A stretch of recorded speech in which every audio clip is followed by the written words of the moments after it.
ನಮಸ್ಕಾರ ವೀಕ್ಷಕರೇ ಶ್ರೀರಾಮ ಮಂದಿರ ಭಾರತದ ಮಣ್ಣಲ್ಲಿ ಮಣ್ಣಾಗಿದ್ದ ಹಿಂದೂಗಳ ದೇಶ. ಹಿಂದೂ ಬಹುಸಂಖ್ಯಾತ ನೆಲದಲ್ಲಿದ್ದ ರಾಮ ಜನ್ಮಭೂಮಿಯಲ್ಲಿನ ರಾಮ ಮಂದಿರ ಮಣ್ಣಲ್ಲಿ ಮಣ್ಣಾಗಿ ಹೋಗಿತ್ತು. ನೂರಾರು ವರ್ಷಗಳ ಸತತ ಹೋರಾಟ, ಪ್ರತಿಭಟನೆ, ಕಾನೂನು ಹೋರಾಟದ ಬಳಿಕ ಭವ್ಯ ರಾಮ ಮಂದಿರ ತಲೆ ಎತ್ತಿ ನಿಂತಿದೆ. ಈ ಹೋರಾಟದಲ್ಲಿ ಅದೆಷ್ಟೋ ಯುವಕರ ನೆತ್ತರು ಹೊರದಿದೆಯೋ, ಅದೆಷ್ಟೋ ಹೋರಾಟಗಾರರ ಹೃದಯ ನಿಂತು ಹೋಗಿದೆಯೋ ಲೆಕ್ಕವೇ ಇಲ್ಲ. ಆದರೆ ಈಗ ರಾಮ ಮಂದಿರ ನಿರ್ಮಾಣವಾಗಿ 2-3 ವರ್ಷಗಳಾಗಿದಷ್ಟೇ. ರಾಮಲಲ್ಲಾನ ದರ್ಶನ ಪಡೆಯೋಕೆ ಬರೀ ಹಿಂದೂಗಳಷ್ಟೇ ಇಲ್ಲ, ಅನ್ಯ ಧರ್ಮದವರೂ ಬರ್ತಾ ಇದ್ದಾರೆ. ಅದೆಷ್ಟರ ಮಟ್ಟಿಗಂದ್ರೆ ಮುಸ್ಲಿಮರ ಪವಿತ್ರ ಸ್ಥಳ ಮೆಕ್ಕಾಗಿಂತ ಹೆಚ್ಚಿನ ಸಂಖ್ಯೆಯಲ್ಲಿ ಜನ ರಾಮ ಮಂದಿರಕ್ಕೆ ಭೇಟಿ ಕೊಡ್ತಾ ಇದ್ದಾರೆ. ಇದು ಪ್ರತಿ ಭಾರತೀಯ, ಪ್ರತಿ ಹಿಂದೂಗೆ ಹೆಮ್ಮೆಯ ವಿಷಯವೇ ಸರಿ. ಹಾಗಾದ್ರೆ ರಾಮ ಮಂದಿರಕ್ಕೆ ಈ ತಿಂಗಳು ಎಷ್ಟು ಜನ ಭೇಟಿ ನೀಡಿದ್ರು? ರಾಮ ಮಂದಿರ ಮತ್ತಷ್ಟು ವಿಶೇಷವಾಗಿ ಆಕರ್ಷಕವಾಗಿ ಕಾಣ್ತಾ ಇರೋದಾದ್ರೂ ಯಾಕೆ? ಮುಸ್ಲಿಂ ಭಕ್ತರು ರಾಮ ಮಂದಿರಕ್ಕೆ ಬರ್ತಿರೋದು ಯಾಕೆ ಅನ್ನೋದನ್ನ ಹೇಳ್ತೀವಿ. ಜೊತೆಗೆ ಮೆಕ್ಕಾ ಮದೀನಾಗಿಂತ ರಾಮ ಮಂದಿರ ಎಷ್ಟು ವಿಶೇಷ, ಯಾಕೆ ಮೆಕ್ಕಾಗೆ ಭಕ್ತರ ಸಂಖ್ಯೆ ಕಮ್ಮಿಯಾಯಿತು ಅನ್ನೋದನ್ನ ಹೇಳ್ತೀವಿ. ಆದರೆ ಅದಕ್ಕಿಂತ ಮುಂಚೆ ಅಯೋಧ್ಯ ರಾಮ ಮಂದಿರಕ್ಕೆ ನೀವು ಭೇಟಿ ನೀಡಿದ್ರೆ ಕಮೆಂಟ್ ಮೂಲಕ ತಿಳಿಸಿ. ಜೊತೆಗೆ ರಾಮನ ಭಕ್ತರಾಗಿದ್ರೆ ಜೈ ಶ್ರೀರಾಮ್ ಅಂತ ಕಮೆಂಟ್ ಮಾಡಿ.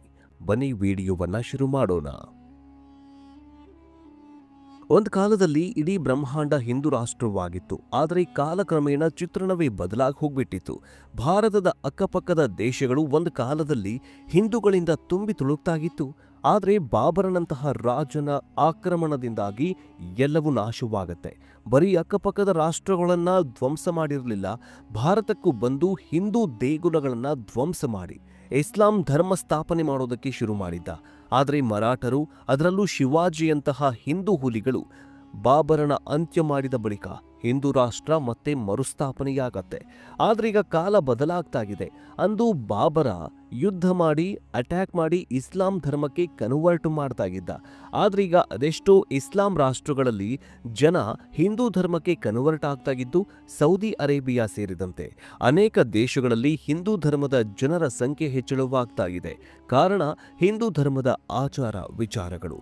ಇದನ್ನ ಪಕ್ಕಕ್ಕಿಡೋಣ. ಈಗ ರಾಮ ಮಂದಿರದ ಕಡೆಗೆ ಬರೋಣ. ರಾಮ ಜನ್ಮಭೂಮಿಯಲ್ಲೇ ರಾಮ ನೆಲೆ ಕಳೆದುಕೊಂಡು ತನ್ನ ನೆಲೆಗಾಗಿ 500 ವರ್ಷಗಳ ಕಾಲ ಹೋರಾಡಬೇಕಾಯಿತು. ರಾಮ ಮಂದಿರದ ಜಾಗದಲ್ಲಿ ಬಾಬ್ರಿ ಮಸೀದಿ ನಿರ್ಮಾಣ ಮಾಡಿ ವಿಕೃತಿ ಮೆರೆಯಲಾಗಿತ್ತು. ಆದರೆ 500 ವರ್ಷಗಳ ಹೋರಾಟದ ಬಳಿಕ ಮತ್ತೆ ಅಯೋಧ್ಯೆಯಲ್ಲಿ ರಾಮ ಮಂದಿರ ನಿರ್ಮಾಣವಾಗಿದೆ. ಆದರೆ ಬಾಲರಾಮನ ದರ್ಶನಕ್ಕಂತ ದಿನ 1 ಲಕ್ಷಕ್ಕೂ ಹೆಚ್ಚು ಜನ ಬರ್ತಿದ್ದಾರೆ. ರಾಮನ ದರ್ಶನಕ್ಕೆ ಬರೀ ಹಿಂದೂಗಳಷ್ಟೇ ಇಲ್ಲ, ಮುಸಲ್ಮಾನರು ಕೂಡ ಬರ್ತಾ ಇರೋದು ವಿಶೇಷ. ಹೌದು, ಹಿಂದೂಗಳ ಪವಿತ್ರ ಕ್ಷೇತ್ರ ಮತ್ತು ಮುಸ್ಲಿಮರ ಪವಿತ್ರ ಕ್ಷೇತ್ರ ಮೆಕ್ಕಾವನ್ನೇ ಮೀರಿಸಿ ಇತಿಹಾಸ ನಿರ್ಮಾಣ ಮಾಡಿದೆ. ಮುಸ್ಲಿಮರ ಪವಿತ್ರ ಸ್ಥಳ ಮೆಕ್ಕಾಗೆ ಈ ತಿಂಗಳು ಭೇಟಿ ಕೊಟ್ಟವರ ಸಂಖ್ಯೆ ಬರೀ 50,000 ಅಂತೆ. ಅದೇ ಅಯೋಧ್ಯ ರಾಮ ಮಂದಿರಕ್ಕೆ ಈ ತಿಂಗಳು ಭೇಟಿ ಕೊಟ್ಟ ಭಕ್ತರ ಸಂಖ್ಯೆ 1 ಲಕ್ಷದಿಂದ 1.5 ಲಕ್ಷದವರೆಗೆ ಅಂತ ಗ್ರೋಕ್ AI ವೆಬ್ಸೈಟ್ ಬಹಿರಂಗಪಡಿಸಿದೆ. ಇಲ್ಲೇ ವಿಚಾರ ಮಾಡಿ, ರಾಮ ಮಂದಿರ ಎಷ್ಟು ಪವಿತ್ರವಾಗಿದೆ ಮತ್ತು ರಾಮ ಮಂದಿರ ಎಷ್ಟು ಜನಜನಿತವಾಗಿದೆ, ಜನಪ್ರಿಯವಾಗಿದೆ ಅಂತ ಇಲ್ಲೇ ಗೊತ್ತಾಗತ್ತೆ. ದೇಶದಲ್ಲಿ ಇನ್ನೊಂದೇನಂತಂದ್ರೆ, ವಿಶ್ವದಲ್ಲಿ ಅತಿ ಹೆಚ್ಚು ಬೆಳೀತಾ ಇರುವ ಇಸ್ಲಾಂ ಧರ್ಮದವರು ದಿನಕ್ಕೆ ಮೆಕ್ಕಾಗೆ ಅದೆಷ್ಟೋ ಲೆಕ್ಕಕ್ಕೆ ಸಿಗದಷ್ಟು ಜನ ಹೋಗ್ತಾರೆ. ಆದರೆ ಈಗ ಕಾಲಕ್ರಮೇಣ ಬದಲಾವಣೆ ಆಗ್ತಾ ಇದೆ. ರಾಮ ಮಂದಿರ ಅಯೋಧ್ಯೆಗೆ ಭಕ್ತರು ಜಾಸ್ತಿ ಜನ ಭೇಟಿ ಕೊಡ್ತಾ ಇದ್ದಾರೆ. ಬರೀ ಹಿಂದೂಗಳಷ್ಟೇ ಇಲ್ಲ, ಮುಸಲ್ಮಾನರು ಕೂಡ ಭೇಟಿ ಕೊಡ್ತಾ ಇದ್ದಾರೆ ಅಂತ ವರದಿ ಹೇಳ್ತಾ ಇದೆ.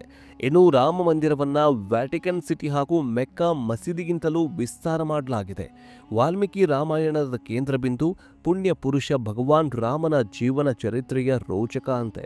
ಇದಿಷ್ಟೇ ಅಲ್ಲದೆ ಅಯೋಧ್ಯ ನಗರ, ಸರಯೂ ನದಿ, ಭವ್ಯ ರಾಮ ಮಂದಿರ, ಅದರ ಶಿಲ್ಪಿ, ಗರ್ಭಗುಡಿಯಲ್ಲಿ ಪ್ರತಿಷ್ಠಾಪನೆಯಾಗಿರುವ ರಾಮನ ವಿಗ್ರಹವೂ ಕೂಡ ತನ್ನದೇ ಆದ ವಿಶೇಷತೆಯನ್ನ ಹೊಂದಿದೆ. ಹಿಂದೂಗಳ 7 ಪವಿತ್ರ ಕ್ಷೇತ್ರಗಳಲ್ಲಿ ಅಯೋಧ್ಯೆಯೂ ಒಂದು. ಆದಿ ಮಹಾಕವಿ ರಾಮಾಯಣದಲ್ಲಿ ಉಲ್ಲೇಖಿಸಿರುವಂತೆ ಅಯೋಧ್ಯೆಯು ಕೋಸಲ ದೇಶದ ರಾಜಧಾನಿ, ಈಗ ಉತ್ತರ ಪ್ರದೇಶ ರಾಜ್ಯವಾಗಿದೆ. ಅಯೋಧ್ಯೆಯು ಸರಯೂ ನದಿ ದಡದ ಮೇಲಿರುವ ನಗರವಾಗಿದೆ. 234 ಕಿಲೋಮೀಟರ್ ಸುತ್ತಳತೆಯ ಭೂಪ್ರದೇಶವನ್ನ ಹೊಂದಿದೆ. ಸರಯೂ ಭಾರತದ ಒಂದು ಪುರಾತನ ನದಿಯಾಗಿದೆ. ರಾಮಾಯಣದ ಶ್ರೀರಾಮ ರಾಜ್ಯವನ್ನಾಳಿದ್ದು ಇದೇ ಸರಯೂ ನದಿ ತಟದ ಅಯೋಧ್ಯೆಯಲ್ಲಿ. ಇದು ಹಿಮಾಲಯ ಪರ್ವತದ ಒಂದು ಸರೋವರದಲ್ಲಿ ಹುಟ್ಟಿ ಪ್ರವಹಿಸುವಂತಕ್ಕೆ ಹರಿದುಕೊಂಡು ಬರುವಂತಹ ನದಿಯೇ ಸರಯೂ ಅಂತ ಹೇಳಲಾಗತ್ತೆ. ಅಯೋಧ್ಯೆ ರಾಮ ಮಂದಿರ ಯಾವ ಶೈಲಿಯಲ್ಲಿದೆ ಅಂದರೆ ನಾಗರ ಶೈಲಿಯಲ್ಲಿದೆ. ಸಾಮಾನ್ಯವಾಗಿ ಉತ್ತರ ಭಾರತದ ಪುರಾತನ ದೇವಾಲಯಗಳೆಲ್ಲವೂ ನಾಗರ ಶೈಲಿಯಲ್ಲೇ ಇವೆ. ಗುಪ್ತರ ಕಾಲದ ದೇವಾಲಯಗಳು ಈಗ ಈ ಶೈಲಿಯಲ್ಲಿದ್ವು. ನಾಗರ ಶೈಲಿಯ ವಿಶೇಷ ಏನೆಂದರೆ ಕಲ್ಲುಗಳಿಂದ ವಿಶಾಲವಾದ ಮತ್ತು ಎತ್ತರವಾದ ವೇದಿಕೆ ನಿರ್ಮಿಸಿ ಅದರ ಮೇಲೆ ಮಂದಿರ ಕಟ್ಟಲಾಗತ್ತೆ. ದೊಡ್ಡ ಗೋಪುರದ ಕೆಳಗಡೆ ಗರ್ಭಗೃಹ ಇರತ್ತೆ. ಇದರ ಸುತ್ತಲೂ ಕೆಲವೊಂದಿಷ್ಟು ಮಂಟಪಗಳಿರುತ್ತೆ. ಅದೇ ತೆರನಾಗಿ ಈ ದೇವಾಲಯವನ್ನ ನಿರ್ಮಾಣ ಮಾಡಲಾಗಿದೆ. ಇನ್ನು ಅಯೋಧ್ಯ ರಾಮ ಮಂದಿರಕ್ಕೆ 2020 ಆಗಸ್ಟ್ 5ರಂದು ಪ್ರಧಾನಿ ನರೇಂದ್ರ ಮೋದಿಯವರು ಶಂಕುಸ್ಥಾಪನೆ ನೆರವೇರಿಸಿದರು. ಅಲ್ಲಿಂದ ರಾಮ ಮಂದಿರ ನಿರ್ಮಾಣ ಪ್ರಾರಂಭವಾಗುತ್ತೆ. ಭೂಮಿ ಪೂಜೆ ಕಾರ್ಯಕ್ರಮಕ್ಕೂ ಕೂಡ ಕೆಲವೊಂದಿಷ್ಟು ಅನೇಕ ವಿಧಿವಿಧಾನಗಳನ್ನು ಮಾಡಿಕೊಂಡು ಅಂದು ಶಂಕುಸ್ಥಾಪನೆ ಮಾಡಲಾಗಿತ್ತು. ಇನ್ನು ಅಯೋಧ್ಯ ರಾಮ ಮಂದಿರವು ನಾಗರ ವಾಸ್ತುಶಿಲ್ಪದ ಶೈಲಿಯಾಗಿದೆ. ಮಂದಿರವು 3 ಅಂತಸ್ತುಗಳದ್ದಾಗಿದ್ದು 3 ಮಹಡಿಯು 20 ಅಡಿ ಎತ್ತರದಲ್ಲಿದೆ. ಇದು ಒಟ್ಟು 392 ಕಂಬಗಳು ಮತ್ತು 44 ಬಾಗಿಲುಗಳನ್ನು ಹೊಂದಿದೆ. ಮಂದಿರದ ಪ್ರವೇಶ ದ್ವಾರವು ಪೂರ್ವದಿಂದ ಸಿಂಗ್ ದ್ವಾರದ ಮೂಲಕ 32 ಮೆಟ್ಟಿಲುಗಳನ್ನು ಏರಬೇಕಾಗತ್ತೆ. ಮಂದಿರದ ಒಟ್ಟು ಬಾಗಿಲುಗಳ ಪೈಕಿ 42 ಚಿನ್ನ ಲೇಪಿತ ಬಾಗಿಲುಗಳನ್ನು ಅಳವಡಿಸಲಾಗಿದೆ. ಈಗಾಗಲೇ 13 ಚಿನ್ನದ ಬಾಗಿಲುಗಳನ್ನು ಮಾಡಲಾಗಿದೆ. ಇನ್ನು ಯಾವ ಕಂಪನಿ ಈ ಒಂದು ರಾಮ ಮಂದಿರವನ್ನು ನಿರ್ಮಾಣ ಮಾಡ್ತು ಅಂತಂದರೆ L&T. ಹೌದು, ಈ ಭವ್ಯ ರಾಮ ಮಂದಿರವನ್ನು L&T ಕಂಪನಿ ನಿರ್ಮಾಣ ಮಾಡಿದೆ. ಅಯೋಧ್ಯೆಯಲ್ಲಿ ನಿರ್ಮಾಣವಾಗಿರುವಂತಹ ರಾಮ ಮಂದಿರ ಜಗತ್ತಿನಲ್ಲಿಯೇ ಅತ್ಯಂತ ದೊಡ್ಡ ಮಂದಿರಗಳಲ್ಲಿ ಒಂದು ಅನ್ನುವಂತಹ ಹೆಗ್ಗಳಿಕೆಗೆ ಪಾತ್ರವಾಗಿದೆ.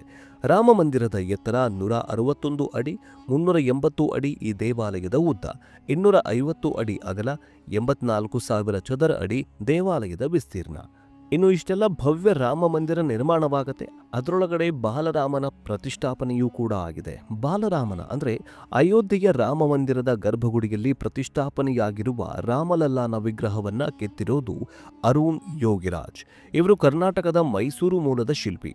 ಮಕ್ಕಳ ಮುಖ ಭಾವನೆ ಕಲ್ಪಿಸಿಕೊಂಡು ರಾಮಲಲ್ಲಾ ಮೂರ್ತಿಯನ್ನ ಕೆತ್ತನೆ ಮಾಡಲಾಗಿದೆ. ಎಷ್ಟು ಅದ್ಭುತವಾಗಿದೆ ಅಂತಂದ್ರೆ ಈ ರಾಮಲಲ್ಲಾನ ಮೂರ್ತಿ ಬೆಳಗ್ಗಿನಿಂದ ಸಂಜೆವರೆಗೆ ಒಂದು ಮುಖ ಇರತ್ತೆ, ರಾತ್ರಿ ಆಗ್ತಾ ಇದ್ದಂತೆ ಇನ್ನೊಂದು ಮುಖವಾಗತ್ತೆ. ಅಂದರೆ ಈ ರಾಮಲಲ್ಲಾನ ಮೂರ್ತಿಯಲ್ಲಿ ಅನೇಕ ಬದಲಾವಣೆಗಳನ್ನು ಆಗಿದ್ದು ನೀವೆಲ್ಲ ನೋಡೇ ಇದ್ದೀರಾ. ಈಗಲೂ ಕೂಡ ಕಳೆದ 2 ವರ್ಷಗಳ ಇದ್ದಂತಹ ರಾಮನ ಮೂರ್ತಿ ಈಗ ಇಲ್ಲ ಅಂತ ಎಷ್ಟೋ ಜನ ಹೇಳ್ತಾರೆ. ಯಾಕಂತಂದರೆ ಅಲ್ಲಿ ಪ್ರಾಣ ಪ್ರತಿಷ್ಠಾಪನೆಯಾಗ್ತಾ ಇದ್ದ ಹಾಗೆ ಆ ಮೂರ್ತಿಗೆ ಜೀವ ಬಂದ್ಬಿಡತ್ತೆ. ಆದ್ದರಿಂದ ಕೆಲವೊಂದಿಷ್ಟು ಹಾವಭಾವಗಳು, ಕಣ್ಣುಗಳು, ಹುಬ್ಬು, ಜೊತೆಗೆ ತುಟಿ, ಬಾಯಿಯಲ್ಲಿ ರಾಮಲಲ್ಲಾನ ಬಾಯಿ ಮತ್ತು ಇವೆಲ್ಲವೂ ಕೂಡ ಸ್ವಲ್ಪ ಬದಲಾವಣೆಯಾಗಿದೆ ಅಂತ ಹೇಳಲಾಗ್ತಾ ಇದೆ. ಸ್ವತಃ ಈ ಮೂರ್ತಿಯನ್ನು ಕೆತ್ತಿದಂತಹ ವ್ಯಕ್ತಿಯೇ ಅಥವಾ ಶಿಲ್ಪಿಗಳೇ ಹೇಳಿದ್ದಾರೆ, ನಾನು ಕೆತ್ತಿರೋದಾ ಇದು ಅನ್ನುವಂತಹ ಮಾತುಗಳನ್ನು ಹೇಳ್ತಾರೆ. ಆದರೆ ಅದೇನೇ ಆಗಲಿ, ರಾಮ ಮಂದಿರ ಈಗ ನಿರ್ಮಾಣವಾಗಿದೆ. ಮೆಕ್ಕಾಗಿಂತ ಅತಿ ಹೆಚ್ಚಾಗಿ ರಾಮ ಮಂದಿರಕ್ಕೆ ಜನ ಬಂದು ಭೇಟಿ ಕೊಡ್ತಾ ಇರೋದು ಎಲ್ಲೋ ಒಂದು ಕಡೆ ಖುಷಿಯ ವಿಚಾರ. ಇದರಲ್ಲಿ ಮತ್ತೊಂದು ಖುಷಿಯ ವಿಚಾರ ಏನಂದರೆ ಬರೀ ಹಿಂದೂಗಳಿಗೆ ಮಾತ್ರ ಇದು ಸೀಮಿತವಾಗಿಲ್ಲ. ಎಲ್ಲ ಧರ್ಮದವರು ರಾಮ ಮಂದಿರಕ್ಕೆ ಭೇಟಿ ಕೊಟ್ಟು ರಾಮಲಲ್ಲಾನ ದರ್ಶನವನ್ನು ಪಡಿತಾ ಇದ್ದಾರೆ. ಅಂದರೆ ಮುಸಲ್ಮಾನರು ಕೂಡ ಮೆಕ್ಕಾಗೆ ಹೋಗೋದು ಬಿಟ್ಟು ರಾಮ ಮಂದಿರಕ್ಕೆ ಬಂದು ಭೇಟಿ ಕೊಟ್ಟು ದರ್ಶನ ಪಡಿತಾ ಇರೋದು ಮತ್ತೊಂದು ವಿಶೇಷ ಅಂತಲೇ ಹೇಳಬಹುದು. ಈ ಬಗ್ಗೆ ನಿಮಗೇನು ಅನಿಸುತ್ತೆ ಕಮೆಂಟ್ ಮೂಲಕ ತಿಳಿಸಿ. ನೀವೇನಾದರೂ ರಾಮನ ಭಕ್ತರಾಗಿದ್ದರೆ ಜೈ ಶ್ರೀರಾಮ್ ಅಂತ ಕಮೆಂಟ್ ಮಾಡಿ, ತಪ್ಪದೆ ಕಮೆಂಟ್ ಮಾಡಿ. ನಮ್ಮ ವಿಡಿಯೋಗಳು ಹೇಗೆ ಬರ್ತಾ ಇದ್ದಾವೆ ಅನ್ನೋದನ್ನು ಕೂಡ, ನಿಮ್ಮ ಅಭಿಪ್ರಾಯವನ್ನು ಕೂಡ ನಮಗೆ ಕಮೆಂಟ್ ಮೂಲಕ ತಿಳಿಸಿ. ಮುಂದಿನ ಅಪ್ಡೇಟ್ನೊಂದಿಗೆ ಬೇಗ ವಾಪಸ್ ಬರ್ತೀವಿ. ನೋಡ್ತಾ ಇರಿ ಡಿಜಿಟಲ್ ನ್ಯೂಸ್ ಕನ್ನಡ. ಜೈ ಹಿಂದ್, ಜೈ ಕರ್ನಾಟಕ, ಜೈ ಸನಾತನ.